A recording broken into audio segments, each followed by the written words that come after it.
জয়হিন্দ বন্ধুরা।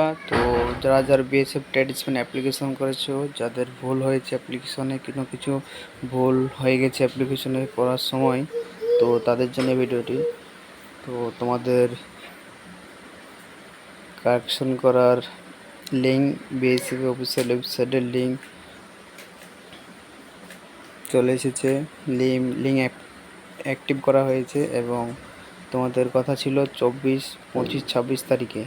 তো কিছু টেকনিক্যাল ইস্যুর জন্য সেই ডেটে হয়নি। তো তোমাদের কারেকশন করা হবে 25, 26 এবং 27 তারিখ। তো বিএসএফের অফিসিয়াল ওয়েবসাইটে যাও, দেখো তোমাদের লিঙ্ক অ্যাক্টিভ করে দেওয়া হয়েছে। কিছুক্ষণের মধ্যে কারেকশন করতে পারবে। তো তোমার লিখে দেওয়া হয়েছে, দেখো এখানে the edit window for constable traditional 25, 26 এবং 27 তারিখ লাস্ট ডেট। এই 3 দিনের ভিতরে তোমাদেরকে কারেকশন করতে হবে। তো এই ভিডিওটা যদি তোমাদের ভালো লাগে, বন্ধুদেরকে বেশি বেশি শেয়ার করো এবং আমার চ্যানেলটিকে অবশ্যই সাবস্ক্রাইব করো।